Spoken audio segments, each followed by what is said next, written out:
வாரத்துல 2 முறை இந்த சூப் குடிச்சாலே போதும். இரும்பு சத்து நல்லா அதிகரிக்க ஆரம்பிக்கும். ஹீமோகுளோபின் அளவு அதிகரித்து புது ரத்தமும் உடம்புல ஊற ஆரம்பிக்கும். உடல் வலி, மூட்டு வலி, இடுப்பு வலி, உடல் சோர்வு, கிட்டப்பார்வை, தூரப்பார்வை, வெள்ளெழுத்து குறைபாடு, முடி உதிர்வு சம்பந்தமான பிரச்சனைகளையும் சரி செய்யும். நோய் எதிர்ப்பு சக்தியை நல்லா அதிகரிக்கும். இப்ப இது எப்படி செய்யறதுன்னு பார்க்கலாம் வாங்க. ஒரு கடாயில 2 டீஸ்பூன் எண்ணெய், 1 டீஸ்பூன் கடுகு, 1/2 டீஸ்பூன் சீரகம், 2 காஞ்ச மிளகாவை உடச்சி விட்டு சேர்த்துங்க.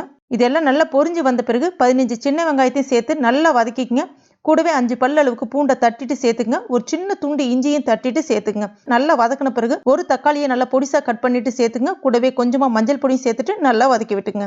2 கைப்பிடி அளவுக்கு முருங்கைக்கீரை இலைகளையும் சேர்த்துட்டு 2 நிமிஷத்துக்கு நல்லா வதக்கி விட்டுங்க.